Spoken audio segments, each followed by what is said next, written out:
Salamat, partner. Partner. Partner ko yan since 80s, 90s hanggang ngayon. Ako palaki na palaki, siya naman palit na palit. Punta kami ng Modesta, punta kami kasama ko yan sa Miracle Life noon. Okay, good morning po sa ating lahat ngayong umaga. Salamat sa Panginoon, narito tayo sa araw ng ating a day with celebration with our Lord. Diba? Sabi nga kanina ni Pastor Aileen, it's a day of worship natin sa Lord. Mahalaga ang kabugan ng worship. Sapagkat ito yung pinaka-conclusion day mo ng buong isang linggo, araw ng pagpapasalamat mo sa Diyos. Pinagaling ka, pinagpala ka, iningatan ka, bigyan ka ng kapayapaan. Madaling sabi, ang buhay natin na sa Panginoon. Hawak ng Lord ang buhay natin. Ano man dumating sa buhay natin, pinagdaanan natin sa buhay, karamdaman man, kahirapan man, struggles man, kaguluhan man, pero kung nanatili ka sa Panginoon, nakita mo ang resulta na hindi ka pagabayan ng ating Diyos. Kaya salamat sa Panginoon, itong araw ng linggo, handa pa tayo magpuri, handa pa tayo magpasalamat. Our spirit ay ready to worship our God. In the Spirit. Hallelujah. Purihin ng Diyos sa umagang ito. At mag-pray muna tayo. Tayo natin tumayo ilang paggalang sa ating Panginoon. Okay. Salamat sa iyo, Panginoon, ngayong umaga. Salamat, Panginoon, sa kadakilaan mo sa buhay namin. Salamat, Panginoon, sa buong isang linggo, pinagpahala mo kami. Buong isang linggo, iningatan mo kami. Buong isang linggo, hindi mo kami pinabayaan, Panginoon. Na-witness namin ang kadakilaan mo sa buhay namin. Salamat sa iyo, Panginoon. Hallelujah. A day of celebration with you, Panginoon. Narito kami ngayong umaga. Handa kami magpasalamat, handa kami magpuri, handa kami mag-worship, handa namin pakinggan ang salita mo sa aming mga buhay, Panginoon. Lord, bless us today. Bless your message, Panginoon. Ikaw po magme-mensahe ngayong umaga. Pangunahan mo ako, Diyos, sa aking pagsasalita, Panginoon. Hallelujah, maraming salamat. Pag mga kapatid namin, hindi namin kasama ngayong umaga, amin silang patuloy na tinitiwala sa iyong mga kamay ngayong umaga. Ano man ang kanilang pinagdadaanan, may karamdaman mo sila, Lord, maramdaman nila ang kaaliwan mo, maramdaman nila ang kagalingan mo, maramdaman nila ang pagpapala mo sa kanilang mga buhay. Ano man ang Diyos, mga pinagdadaanan sa buhay, Lord, dalangin namin ngayong umaga, abutin mo sila sa kanilang mga buhay. Bigyan mo sila ng kalakasan, physical and spiritual, Panginoon. Lord, maraming salamat, O Diyos. Samahan mo kami hanggang sa matapos ang mensahe, hanggang sa matapos ang araw na ito ng linggo, Diyos, na kasama ka namin, Panginoon. Salamat sa iyo, sa ngalan ni Jesus. Amen po. Salamat sa Panginoon. Palakpakan natin ang Panginoon. Tayo ay nasa series na evangelism through prayer and fasting. Okay, no? At sabi ko sa isip ko, di ba marami tayong mga pinag-pray, mga pamilya natin, friends, hindi man natin sila nakakasama. Pero kung pinag-pray natin sila, it's a part of evangelism natin lang sa Panginoon.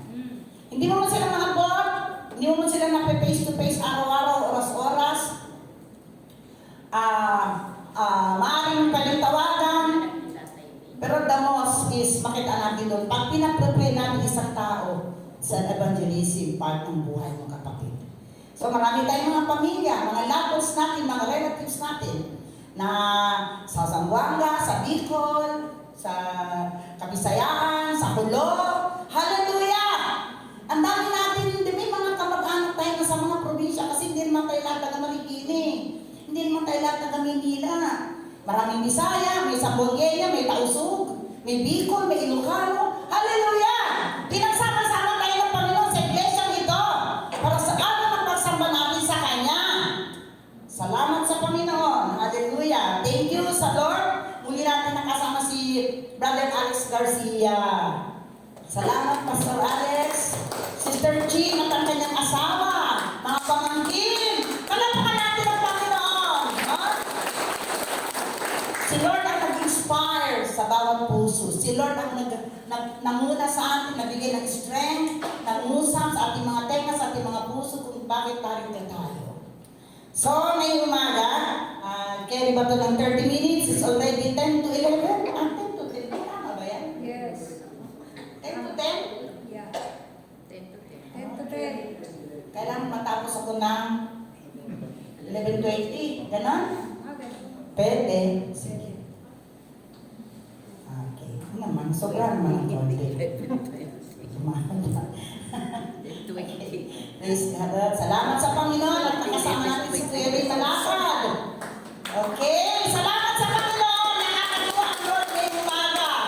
Sa mga kapatid din namin nakasama ng linggo, ilang buwan, dinalaw namin siya ng Sunday ng Cedar. Katindi ng init, Kuya Ray. Pero dahil sa mahal ka namin, kaya lang pagdating doon, wala ikaw. Pero May isang talo silang mahalaga, sabi ni Ate Bel. Kaya nag-response naman rin kapatid na ito siya. Alam ko si Kuya Ray, nauuaw na rin niya sa Panginoon. Nauuaw sa presence ng Lord, sa kanyang buhay. Salamat sa Panginoon. Okay, no? Alam niyo, meron akong highly favored talaga. Meron akong kapatid na kapitbahay na teacher. So, may problem ako sa kanya. Sabi ko, Chair, hindi na ako makabasa mabuti. Dahil ang sabi nung pag-galing namin ng summer, pero alam ko, last December ko pa ito naramdaman. Sabi ko na, parang nahirapan ako magbasa. Nahirap na ako dati-dati ang lilang. Sabi ko, pag may natin ipasaro galing summer, sabi ko, nagpunta ako sa optical. Sabi ko, sabi ng doktor, nilagay lang ng lenses. O, mami, ganito, malinaw pa ba? Mababasa mo ba ito? Sabi ko, po, doktor, yung mga 3 lines lang. Pagdating sa baba, hindi ko na mabasa. Di naubos na yung mga lenses ilalagay. Sabi niya, mami, may cataract daw ako. Ganun. Nung bago, para akong naiyak. Sabi ko, may cataract ako. Sabi niya, kaya yung kapitbahay ko na close friend ko, teacher siya, at Kristiyano din siya. Sabi niya, Lola Becca, sabi niya, ako nang bahala sa mga outline mo. Pinread niya ito lahat, hanggang yung chapter ng di ba? Palapakan natin ang Panginoon, no? Sa mga kabot na ginagawa sa atin ating kapatid. Dahil sabi ko, kung Bible, hindi ko na talaga mabasa. Kailangan ko pang muling gumagmang, ganito kung ano mga susunod na gagawin para sa akin, no? But anyway, ngayon naman, nakikita ko pa naman kayo. Kita ko pa si Ayen, Pastor Jerry, Pastor Anipa, Pastor Emma, nakikita ko pa kayong lahat, no? Parang may kunting kulat-kulat lang. Pero hindi ito maging, sabi ko nga, itong mga pinagdadaanan natin sa buhay, magkakaroon ito ng epekto sa pag-worship natin sa Panginoon. Mga pinagdadaanan sa, magkakaroon ito ng maapektuhan din pag-worship natin sa Diyos. Hindi. Hindi ito nagkaroon ng epekto sa aking buhay personal. Ewan ko lang sa inyo. Diba? Pero dapat, ang isang mananampalataya, pag tayo, alam mo yung kalagayan mo eh. Pag may pinagdadaan, alam mo yung kalagayan, hindi pa rin naapektuhan yung ministry mo sa buhay mo na galing sa Panginoon. Kaya sabi ko, Lord, hindi ito magiging dahilan, Lord, para hindi ako mapag-worship sa'yo. Hindi ito magiging dahilan, Panginoon, para hindi ako makagawa sa'yo. Hindi ito magiging dahilan, Panginoon, para hindi ako makapaglingkod sa'yo, Panginoon. Hindi ito magiging dahilan, Panginoon. Hallelujah. Salamat sa iyo, Panginoon. Salamat sa Lord. So, sabi dito, okay. Ang aking, binigyan ko to ng tema. Binigyan ko ng tema to, tinagalog ko din. Ewan ko lang kung tama yung Tagalog ko, di ba? Evangelism through prayer and fasting. Yan, binigyan ko ng tema. Ang tagumpay sa pamimisteryo ng Ebanghelyo ng Panginoon. Tama ba yung Tagalog ko? Amen. No? Maganda eh. Makita natin dito, ano bang magiging tagumpay? Paano ba natin mararanasan ng tagumpay sa pag-ebanghelyo ng pamimisteryo natin ng ebanghelyo ng salita ng ating Panginoon? May proseso pala. Hindi ko mag-Kristiyano ka, pwede ka na. Pag meron ng plano, ganito, sige na. Hindi pala. Meron palang process ito. Acts 13, di ba sabi dito, madalas kapag pinag-usapan ng Ebanghelyo, ang unang tanong ay, anong sasabihin ko? Agad-agad tayong gano'n, anong sasabihin ko? Di ba? Yan. Hindi ko na magbasa. Okay. Now in the church of Antioch, there were prophets and teachers, Barnabas, Simeon called Niger, Lucius of Cyrene, and Paul. While they were worshiping the Lord and fasting, the Holy Spirit said, "Set apart for me Barnabas and Saul for the work to which I have called them." 3. So after they had fasted and prayed, they placed their hands on them and sent them off on Cyprus. 4. The two of them, sent on their way by the Holy Spirit, went down to Seleucia and sailed from there to Cyprus. Salamat sa Panginoon. Praise God, no? So makita natin dito, yung isang iglesia, kasi meron ng dito Tagalog, may mga propeta at mga Hudyo sa iglesia ng Antioquia, sabi doon, no?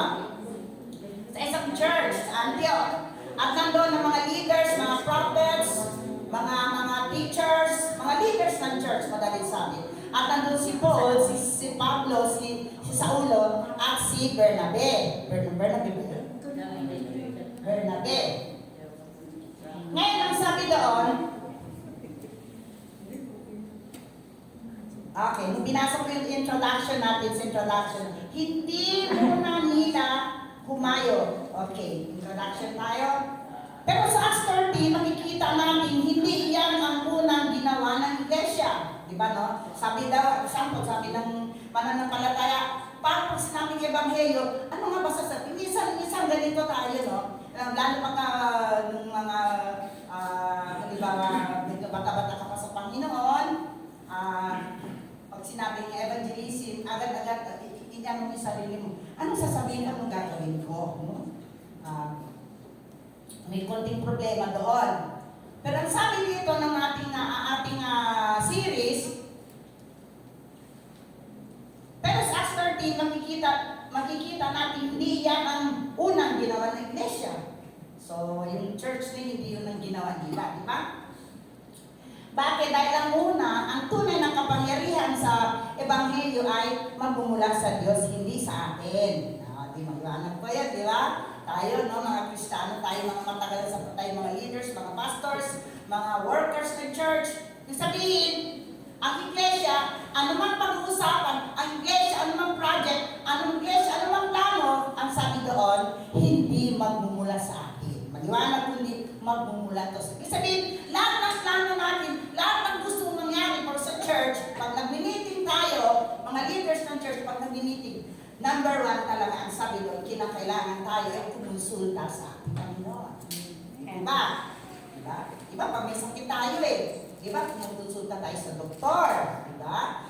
Anything na meron kang gustong gawin, meron kang munang lalapitan. Higit sa lahat, ganun din sa gawain ng ating Panginoon. Ganun din pag Ebanghelyo, ang sabi ng series na ito, hindi yun ang ginawa ng iglesia. So, bakit mahalaga ang panalangin? Bakit mahalaga ang pag-aayuno para sa mas mabisa ang ating evangelism? Okay.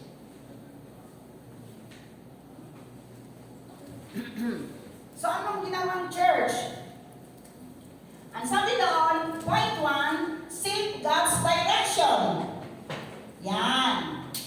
Praise God, no? Mag-process sa mga mananampalataya sa iglesia. Ano man gusto natin gawin, ano man plano natin gawin, ano man ini-aim natin para sa church, para sa ikaganda, mga instruments natin. Salamat sa Panginoon. Meron na tayong sasakyan sa Pablo, missionary card. Alam ka natin ang Panginoon sa kanyang kabutihan. Sabi ko nga, naalala ko natin sa Montalban sa Living and Pincel, yung nag-hero of life. Sabi doon, nung blessing ng church, sabi doon, bawat hollow blocks dito, may bahagi ka kapatid. Amen. Yung mga nag-gauge, yung mga nag-kapon, any amount. Sabi doon ng natin nung head pastor doon, Pastor Alex Peña, Sabi niya, bawat hollow blocks, bawat pako, bawat ano man ang gagamitin dito, sabi doon sa church, kabahagi kayo. Ganun din sa ating sasakyan. Kay Pablo, the missionary car ng SNK Christian Fellowship, ang bawat isa ay may bahagi sa sasakyan ng ito. Sa palagay natin ang bahagi ng ito. Napakabuti ng Diyos. Pero, salamat din sa Panginoon, nakita natin yung labor ng ating mga nasa sa finance. Talaga nakita natin yung kanilang pagtatrabaho talaga, no? Kaya salamat sa Panginoon, lahat involved. Kay 500 man yan, 1,000 man yan, kay 200 man yan, still, bahagi ka kapatid sa blessing ng Lord sa iglesia kita. Amen. Bigyan natin lahat ng glory sa Diyos. Hallelujah. Hallelujah. Glory sa Panginoon. Maging sa buhay natin, pinagpala tayo ng Panginoon. In-inspire tayo ng Diyos. Narinig natin yung small voice ng Panginoon sa ating mga puso. Salamat sa Panginoon.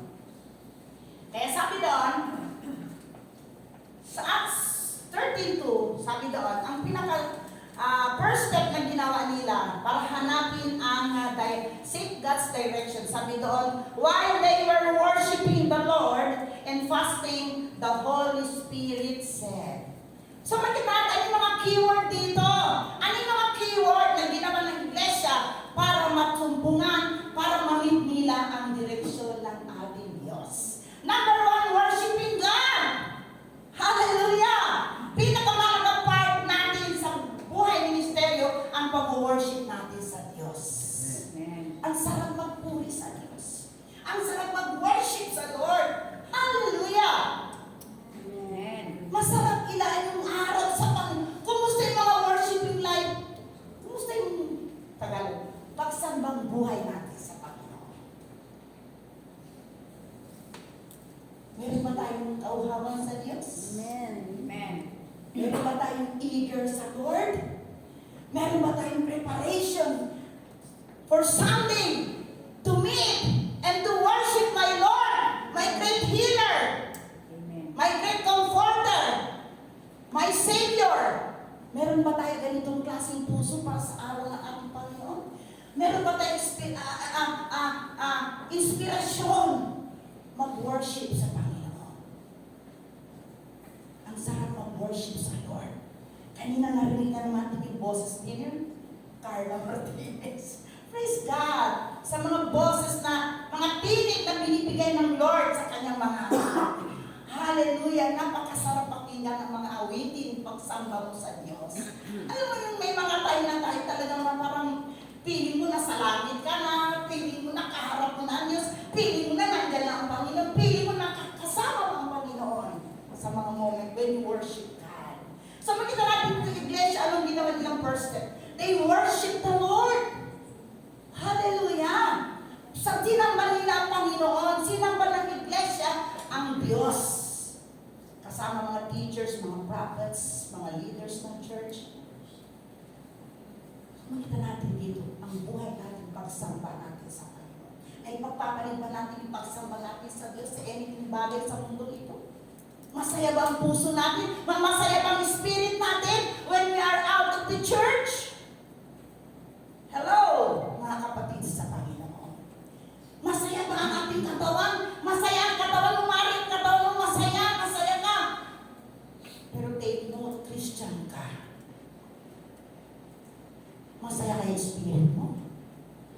Sa oras na yun, nawala ka sa church, hindi mo binigay yung tamang pagsamba sa Diyos.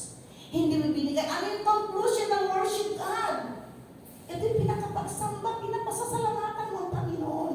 Pag nandiyan ka nakatayo, tahimik ka, but you worship God. Lord, thank you, Panginoon. Salamat, Lord. Karapat-dapat kang purihin at sambahin sa buhay ko, Panginoon.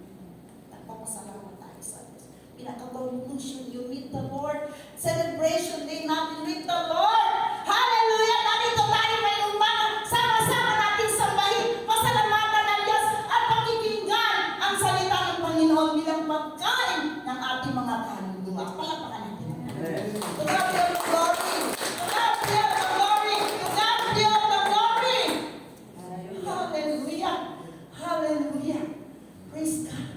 Huwag natin palitan yung pagsamba natin sa anumang bagay sa mundong ito. Praise God. Ibigay natin yung araw ng linggo, a day with my Lord. My special day, my day, ng araw ng day ko sa aking Diyos. At sama-sama tayo dito para sambahin ang ating Panginoon. Ito'y utos na Diyos. Ang sabi yan sa Hebrews 10:24, huwag natin kaliligtaan ang araw ng pagsamba ng pagtitipon-tipon ninyo mga mananampalataya.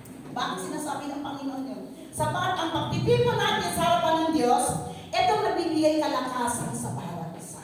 Blessing mo yung mga katabi mo. Hallelujah! Hindi mo alam ang mga pinagdadaanan yan, pero narito siya dahil nais kang sambahin ang Diyos sa Espiritu at katotohanan. Sama-sama tayo!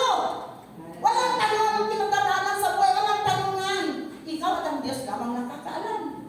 Amen. Wala kang pera, wala kang budget, wala kang pambiling gamot, may masakit sa iyo, may problema ka sa pamilya, narito ka at ang Diyos ang magpapagaling sa iyo. He will comfort you, He will give you peace, and He will give you wisdom. Yan ang pag-worship natin sa ating Panginoon. Praise God. So ano pa sabi doon? Bukod sa worshiping nila sa ating Panginoon, sabi doon, fasting. Sabi, they were fasted. Nag-ayuno sila. Hindi lamang basta-basta. Kaya ang aking tema ko kanina, ano yun? Ang matagumpay ng pagministeryo ng Ebanghelyo ng salita ng ating Panginoon. May tagumpay yan. May tagumpay. Dito natin makikita kung ano yung mga tagumpay, kung ano yung mga proseso para maging matagumpay ang ating ministry ng evangelism. Nasa series tayo for 1 year series natin, evangelism. May Pittsburgh Department nagre-report sa mga council. Nag-usap-usap ang council. Anong pwede ma-report sa bawat departamento? Gumagana pa ba ito? Nagtatrabaho pa ba tayo? Ng pag-evangelism natin series for the whole year. Sapagkat ito ang puso ng ating Panginoon. Tinawag tayo ng Diyos. Hindi para unahin yung mga magagandang bagay, kundi unahin natin ano ang sinisigaw ng kalangitan. Kaluluwa ang sinisigaw ng ating Panginoon. Tayo, may ginamit si Lord para maligtas tayo. May ginamit ang Panginoon para marinig natin ang salita ng ating Panginoon. So makita natin doon, bukod sa worshiping the Lord, ang sabi doon, fasting, at sabi doon, the Holy Spirit said. So makita natin doon, worship sila, ang iglesia, nag-fasting sila, at doon kumilos ang banal na Espiritu. Malinaw po ba yan? Amen. Malinaw. Doon natin mapapakilos ang Panginoon sa ating mga plano sa buhay. Doon natin mariringgan ang pilit. Doon natin mararamdaman ang presensya ng Diyos. Kung tamang proseso ginagawa natin para maabot ng Panginoon yung ating mga hinaing sa Kanya. Hindi pwede yung ganito lang, sa sunod na linggo, ganito sa sunod na linggo. The church, kailangan consistent ating pag-worship sa Panginoon. Worship, bakit worship number 1? Bakit worship ang pinakauna-una dito sa kagaya ng ulitin ko? Mahalaga ang pagsamba natin sa Diyos. Doon muna ibibigay yung heart-to-heart ng pasasalamat sa Panginoon. Amen. Hallelujah. Hindi narinig, walang pakialaman, kanya-kanyang pasasalamat sa Diyos, kanya-kanyang pagsamba sa Panginoon. Hindi natin alam kung ano naman ang puso ng bawat isa. Meron tayong consultant, which is our God. Meron tayong pinasasabi na ating mga laman ng puso. Meron tayong pinasasalamatan sa araw na ito paglinggo. True worship mo sa Lord. Doon mo na ibabalik sa Diyos ang pagpupuri at pagsamba mo sa ating Panginoon. Hallelujah. Kaya ang sabi doon, basahin ko po. Ang sabi doon, in verse 2, sabi doon, pagkatapos sila mag-ayuno at nanalangin, sabi dito, habang sila'y nag-ayuno at sumasamba sa Panginoon, sinabi sa kanilang Espiritu Santo, ibukod ninyo sina Bernabe at Saulo. Sila'y pinili ko para sa tanging gawain inilaan ko sa kanila. Sabi ko, ano ba ito tanging gawain? Ibig sabihin na iba. Special ka. Pag pinili ka ng ating Panginoon, special ka, pipiliin ka ni Lord para sa tanging gawain. Ito kay Pablo at kay Bernabe, na iba sa kanila. Pagkatapos nila mag-ayun at manalangin, ipinatong nila sa dalawa ang kanilang mga kamay at sila pinahayo na. So makita natin dito epekto. Epekto para maramdaman natin na makita natin yung approval ng Lord. Makita natin ang direction ng ating Panginoon. We need to seek God's direction through worship, fasting, and prayer natin sa Panginoon. At doon natin makita, sabi dito ng ating series, ang pagkilos ng banal na Espiritu. Amen. Amen. Hallelujah. So makita natin ito sa ating mga buhay. Any plans natin tungkol sa church, any project tungkol sa church, worship is mahalaga sa bawat iglesia. Worshiping God ay mahalaga sa isang iglesia. Fasting and prayer, at doon natin mapapakilos ang Panginoon sa gitna natin. Katulad ng araw natin ngayong umaga. Hindi pwede yung, hindi pwede yung medics lang, hindi pwede yung, minsan pairalin natin ating mga katalinuhan, pairalin natin yung mga kaalaman. Iba yung alam ng Diyos. Ibang ating Panginoon. Ibang direction ng Lord. Hallelujah. Minsan, pag sobrang talino tayo hindi mo na binibigyan ng respeto ang Diyos. Ako na. Hindi ka pwede. Hindi ka pwede. May Diyos. May Diyos. We have a powerful God that we serve. Hallelujah, Christians. Natin sinusundan. Natin nilalapitan. Natin sumbungan ng ating mga buhay. Diba? Kaya sabi doon, nung pinahayop ang church, ang sabi doon, nilehans nila si Saulo at si Bernabe. At pinayaan sila. Kung ating mabasahin ang chapter 13, talagang pinagsikapan ko itong basahin. Makita natin doon, pag merong basbas ng Panginoon, victory ng Lord. Ano ba natin ang Panginoon? Hallelujah! Tinapos ko yung chapter 13 hanggang verse 52. Talaga nga, buti na lang kahit pa, meron akong asawang supportive. Praise God. Palagpakan natin ang Panginoon sa bibigyan ng Panginoon sa atin. Ang siya sa uli, ako nag-aaral. Hallelujah! Salamat sa Lord ay binabalik ko lahat ng kapuriyan sa pangalan ng ating Panginoon. Ang glory kay Lord. Sabi ko, diba? Amen. Makita natin dito. Walang palpak na mangyayari. Walang sablay na mangyayari. Sa iglesia, sa per department, walang sablay kung kompleto ang proseso ng paglapit natin sa Panginoon. Worship is very important sa buhay ng isang Kristiyano. Huwag na huwag natin ipagpalit yung araw ng worship mo sa Lord sa ano namang bagay dito sa mundo. Amen. Pinaiyak ng puso na ating Panginoon. Hallelujah. Praise God. Nais ng Diyos pag-araw ng linggo nagsama-sama ang mga anak nagpapasalamat, nagsasayawan, umaawit sa kanyang pangalan. Yun ang puso ng ating Panginoon. Hindi pa pinuha ka. Saan ang puso ng ating Panginoon? Praise God. Maliban na lang kung merong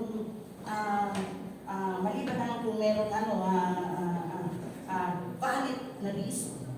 Maliban na lang. Pero kung malakas ka, kung saan-saan ka na, hello kapatid, gumising ka. Gumising tayo mga mahal kong kapatid sa Panginoon. Hallelujah! Huwag na huwag natin ipagpapalit yung day of worship to the Lord. Saan pa mong bagay sa mundo ito? You need to worship your God. You need to worship your living God because it's the day of your thanksgiving to your God. Ito yung araw ng papasalamat mo. Ito yung araw na ibabalik mo sa Kanya. Yun lang ang pwede mo ibalik ang pasasalamat. Wala nang kinagagawa sa'yo ng Diyos. Iba kundi pasalamatan mo lang siya. Sa buong isang linggong pinagaling ka, pinagpala ka, sinamahan ka. Sa lahat ng needs mo, inabot ka ng ating Panginoon. So the day is the day celebration with your Lord. Hallelujah. Hallelujah. Salamat sa Panginoon. Narito tayo ngayong umaga. Medyo marami-rami tayo. Hallelujah! Hallelujah! Palangkan natin ang Panginoon muli! Huwag kayo sa Diyos! Na-inspire ako! Hallelujah! Dahil hindi naging dahilan ang mata ko, sabi may katarak daw ako. Sabi ko, Lord, hindi maging dahilan. Kung pwede lang hanggang hindi pa ako nagpapagamot, kung pwede lang ano yung katulad ni Pastor Lord. Ano yun? Magnifying. Pag nag-magnifying glass ang Lola Becca, praise God. Hallelujah. Okay, meron akong kapatid na bahay. Siya nagpo-provide ng mga print na malalaki. Salamat sa Panginoon. Salamat sa Diyos. So makita natin dito. Ano? The Holy Spirit moves. Nag-open ang mga gates sa heaven. Amen. Dahil sa pag-worship ng church. Yes. Hallelujah. Amen. Hallelujah. Dahil ng fasting. Anong fasting? It's self-denial. Ayan ang ministry natin kanina. Fasting, self-denial. Papatay mo yung gusto ng laman mo. Kumain. Ano ba? Magsinangag, maghandog. Hindi yun mag-self-denial. Meron kang idinudulog sa Lord. Meron kang, meron ang church dinidil sa Panginoon. Right turn. Meron ang church dinidil kay Lord. Lord, we want this for your church. Lord, we want this for your church. We need to worship God. We need to give the kompletong pagsamba natin sa Diyos. Sa mabuong puso sa Diyos, hindi ako makaamog-bumubon sa pag-worship na ito. Hallelujah. Hallelujah. Kumusta natin ang worship life? Mga kapatid, kumuting mga pagsambang buhay mo sa Diyos. Inspire ka ba? Hunger ka ba? Thirsty ka ba? Magsamba sa ating Diyos na buhay. Doon mo lang naibibigay ang tamang pasasalamat mo sa ating Panginoon. For the strength, masakit man yung tiyan mo, masakit man kung anong katawan mo, masakit man ang problema mo, pero yun ang tamang bigay ng Lord ng strength sa atin sa loob ng church. Because you give the right worship to God. Hallelujah. No? Hindi si Lord nakikitaan sa atin na parang nagkaplastik ka lang, nagda-doubts ka. When you come to the church at nais mong sambahin ang Panginoon, una-una, pinasasaya natin ang Diyos. Bakit? Dahil sa kabila ng pinagdadaanan natin sa buhay, still, you are inspired to worship Him. Hallelujah! Still, you are inspired. Still, your hunger for His presence. Still, you want to hear His word. Hallelujah! Salamat sa Panginoon. Nakapag-English tuloy ako. Ang sabong yun. Mamaya, tausog na ako dito. Pero, pag pinapos ako sa English, magtsatsabakan mo. Sayang, pwede ako doon. Yes, God. Hallelujah. Ano pa sabi doon, no? Okay, nag-open na doon natin napapabuksan ang tenga ng ating Diyos. Doon natin napapabuksan yung ating puso ng ating Panginoon.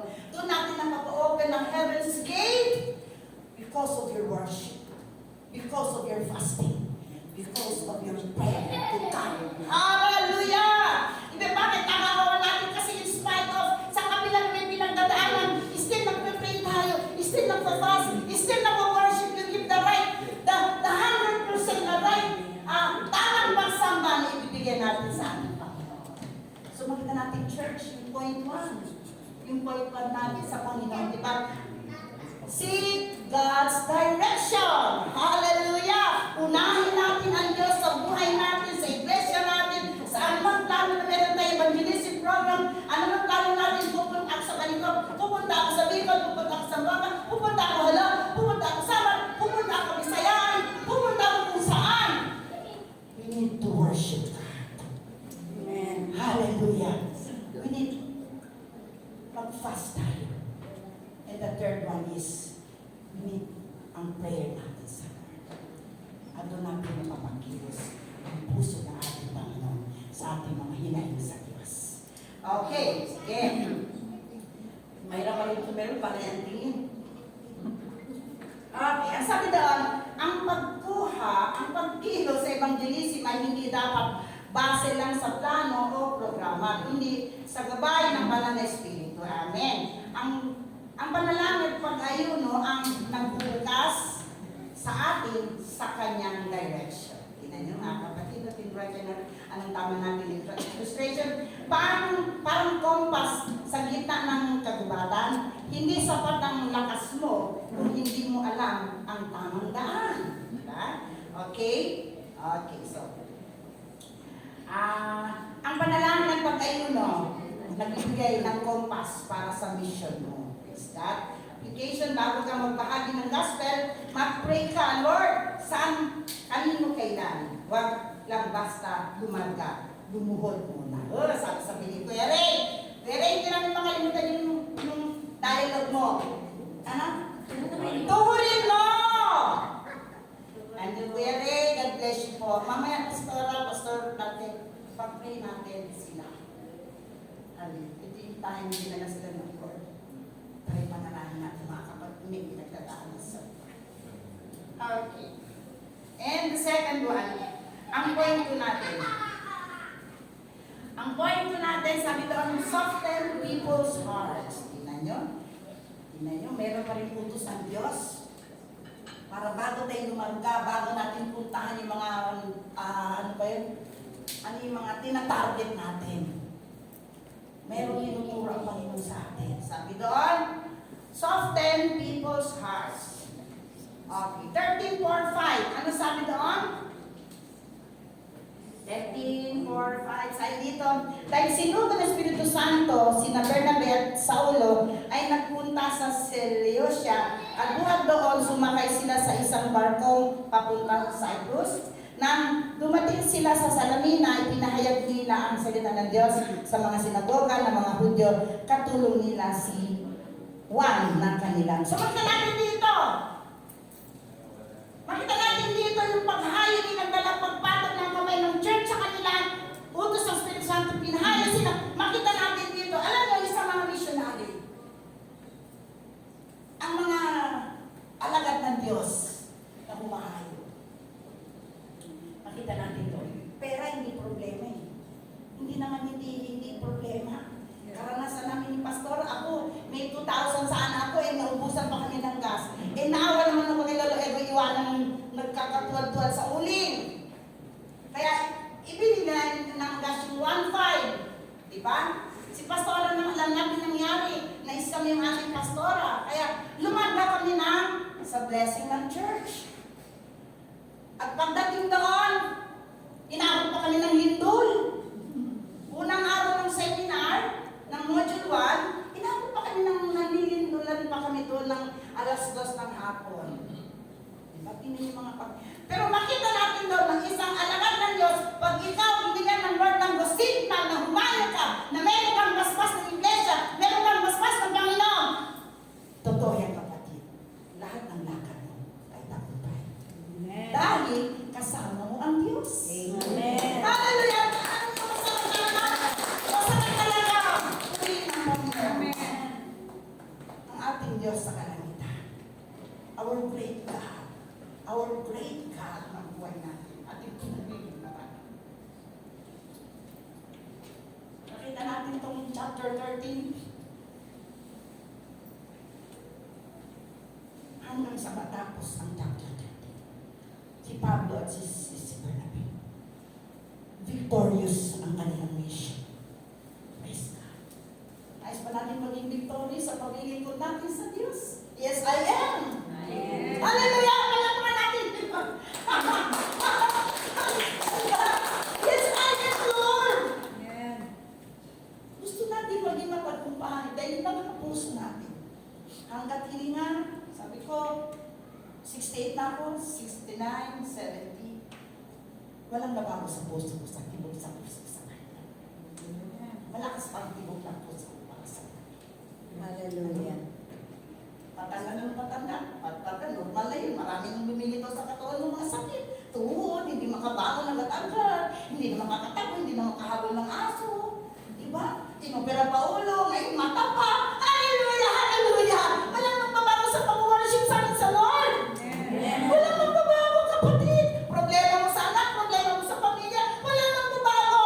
Kung ikaw ay spirit-filled. Amen.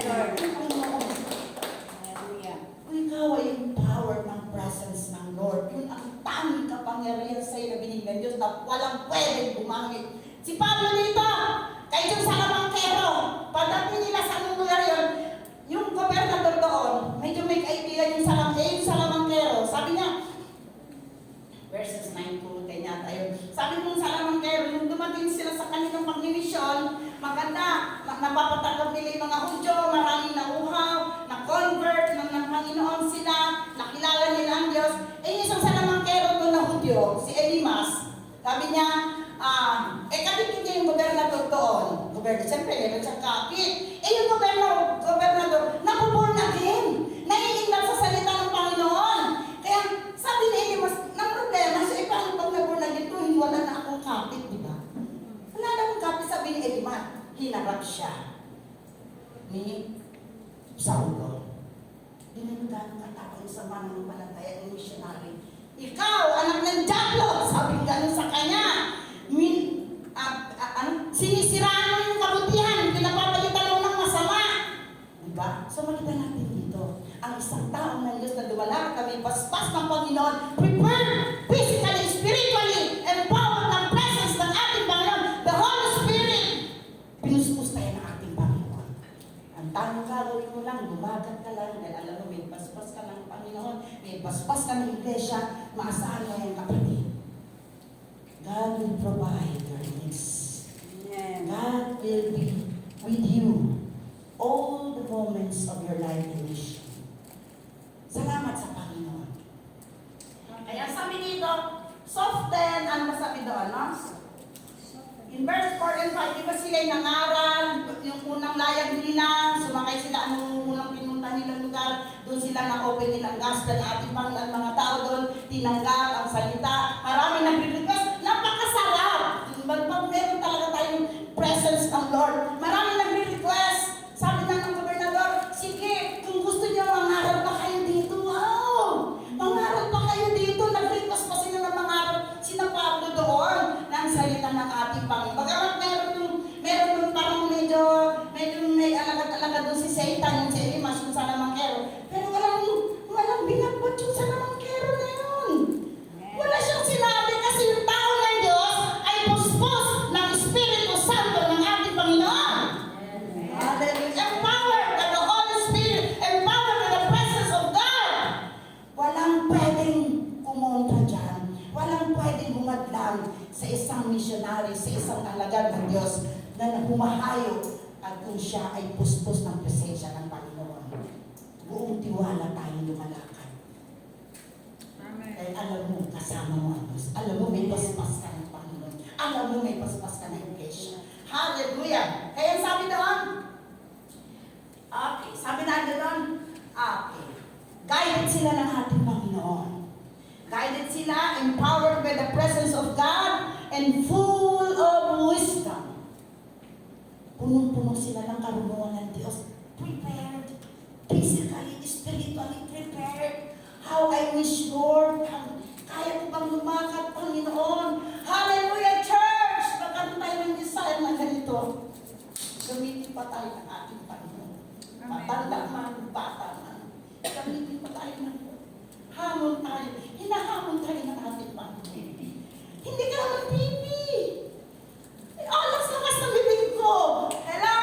Oh, di ba? Kahit walang mic. Oh, di ba? Hallelujah! Salamat sa Panginoon. Di ba? Pag kita natin dito ang proseso, pag ikaw umalis, pag ikaw lumahayo, pag ikaw ay puspos, inuna ng Panginoon sa buhay mo. Asahan mo, magtatagumpay ka sa iyong pagmiministeryo ng Ebanghelyo. Amen! Palakpan natin ang Panginoon. Di ba? So, sabi sa pag-alis mo, yung pangangaral mo, naiano natin yung puso ng mga tao. Di ba minsan, naalala ko dati, testimony nila yung mga nauna sa akin sa Pampanga, di ba? Mga maraming umayaw sa inyo. Di ba? Sabi nyo, may mga umayaw ng mga tinanggihan sa mga trucks. Ibahin natin ang Ibahin natin ngayon ang strategy. We need to give tamang worship sa God. We need to give tamang prayers sa Lord. Intense ka nga. Marugtog na panalangin ibibigay natin sa Diyos upang muli natin maranasan ang blessing ng ating Panginoon. And And the third one is, ang sabi doon, hindi natin kayang baguhin ang puso ng tao, pero ang Diyos, kaya niya. Yes. Alam mo, maging sa paghayo natin yan, basta, pag umalis ka, kargado ka ng presensya ng Diyos, pati mga puso matitigas na yung pinapatag na yung Panginoon. Pagdating mo doon, prepare ang puso mo, naglilito sila, mangarap pa kayo dito, sabi ng gobernador, sige, kung may ano kayo, open nyo bang gospel dito? Wow, praise God. Ito ang work ng Holy Spirit sa ating mga paghahayo. Ito yung trabaho ng kapangyarihan ng Banal na Espiritu sa ating paghahayo. Wala ka nang hahanapin pa. Yes. Diba? Wala ka nang hahanapin pa. Kakain ka. Sasakay ka. O praise God, may sasakyan ng church. Wow, Pablo! Yes. Missionary ka! Salamat! Salamat sa Panginoon. Salamat sa bawat puso ng kapatid. Thanks sa blood of Christ. Salamat sa Panginoon. Okay, madali na. Oh, then 30 na. Pangatlo. Sa sunod tayo. Okay, hindi pa ako late ha. Okay. 3. Strengthen our boldness. Ito ang malupit. Strengthen our boldness. Sabi doon, Acts 13:9-10. Paul, filled with the Holy Spirit, spoke boldly. Nangaral si Paul doon. Okay, basahin ko.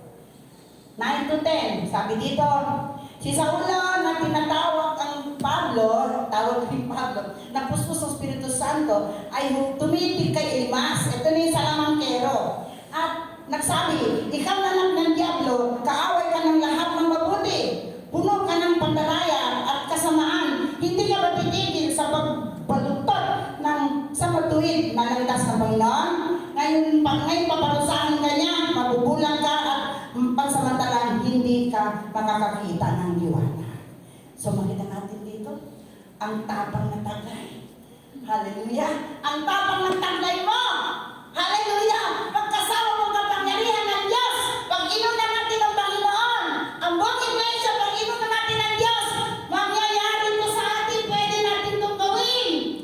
Ang matapang sa harap. Kahit saan naglalakad, wala man. Inangalero ka lang tunog. Kahit sa anak ng Diablo, pag meron gagamitin instrumento si Diablo dyan, pag meron pang ikaw ay puspos ng Espiritu Santo. Sabi doon, strengthen our boldness. Andun pa rin yung boldness ko, lalo kang matapang sa pangangaral dahil sa kapangyarihan ng Diyos na nasa atin. Amen. Amen. Yeah. Hindi ka Kristiyano, lipot ka. Medyo dagdagan mo yung prayer. Amen. Salamat anak. Akala ko pinataya mo si Lore. Thank you po. Love you. Akala ko tinanggalan niyo ako ng tunog. Mamamaos naman ako. So makita natin doon, ha? Ang si Saulo at si Bernabe, no? Makita natin doon ng 9-10 kung gaano sila kakapangyarihan. Kung gaano sila ka-powerful. Because they serve a powerful God. Naglilingkod sila sa Diyos na makapangyarihan, naglilingkod sila sa Diyos, nagtitiwala sila sa bawat plano, sa bawat naisin ng iglesia, sa bawat layunin, sa bawat activity ng iglesia, sa bawat plano ng ebanghelyo, ng evangelism, lahat inuna nila ang Panginoon. At nangyari doon, hindi sila nabigo. Nagkaroon na katagumpayan ang pagministeryo ng ebanghelyo ng ating Panginoon. Okay, hanggang doon lang po. Katapos na ako. Praise God. Sabi doon, no? Powerful servant of God.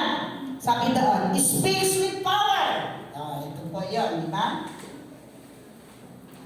Sabi doon, ang tapang sa pagbabahagi ay hindi galing sa personality. Galing ito sa intimacy with God. No? Yung pagpapalagay ang loob mo sa Diyos. Intimacy, close na close kayo ng ating Panginoon. No? Sa intimacy with God. Kapag tayo puso sa Espiritu Santo, hindi lang tayo tumatayo. Tayo ay nagsasalita na may kapangyarihan. Okay, illustration. Parang cellphone na full bar sa signal, malinaw, malakas, at hindi putol-putol. Yan. Ang panalangin at ayuno ang nagpapalakas ng spiritual signal mo. Yes. Amin po tayo doon. Amen. Hallelujah. Panalangin, yung pag-alagi ka lang sa presence ng Lord, lagi ka nag-ask ng presensya ng ating Panginoon, yun ang magiging malakas ang signal mo ng parang cellphone. Conclusion, evangelism starts not in the streets, but in the secret place. Gusto mong makita ang kaligtasan ng iba, simulan mo sa paglapit sa Diyos. Salamat po mga kapatid. Unahin natin ang Diyos. Anything project, anything plans, evangelism, lahat ng bagay patungkol sa karin ng ating Panginoon. Sundin natin yung first step. Hanapin muna natin ang direction ng Lord. At ang Panginoon ang bahala kumilos hanggang sa matapos ang gawain. Makita natin ang kasama natin ng Diyos. At doon natin mararanasan ng iglesia ang tagumpay. Dahil ang ginagawa natin, ang pag-labor, ang pagsisikap, ang pagpapagal natin, at itong inialay sa ating Panginoon. God bless you po lahat. Tayo po tayo lahat. Hallelujah. Praise God. Hallelujah. Hallelujah. O purihin ka, Panginoon. Salamat sa iyo, Ama. Salamat, Panginoon, sa mensahe mo. Yes. Panginoon, sa mga kakulangan namin, O Diyos. Mga kakulangan namin, mga pag-iisip, Lord, dalangin mo, Diyos, hallelujah, maging kalakasan sa amin ang pagtuturo sa amin. Pag magkaroon kami ng tagumpay ng pagbaministeryo, ebanghelyo mo, Panginoon. Lord, salamat sa iyo. Patuloy mo kaming aabutin, patuloy mo tuturan ng iglesia, patuloy mo tuturan bawat leaders ng church, Panginoon, na patuloy kami magsasabit sa iyo, Panginoon. Hindi kami, Panginoon, titingin sa sarili sa aming katalinuhan, kundi, Lord, lagi ka namin gagawin priority number 1 ng buhay namin, Panginoon. Salamat sa iyo. Bless us all, Panginoon. Bigyan mo kami ng puso, puno-puno ng desire ng mapaglingkuran ka. Bigyan mo kami ng puso, Panginoon. Buksan mo ang puso namin, Panginoon. Hindi masayang yung buhay namin sa mundo ito, Diyos. Yes. Hahanapan mo kami palang araw, Panginoon. Kaya I pray now in the mighty name of Jesus, Panginoon. Strengthen our heart. Strengthen our faith, O God. Hallelujah. Bigyan mo kami ng lakas ng loob, Panginoon. Ang lahat ng bagay na lagi ka namin unahin upang matamo namin ang tagumpay ng ministry ng evangelism. Hallelujah. Salamat sa iyo. Sumailan ang kapurihan. Sa ngalan ni Jesus. Amen and amen. Amen.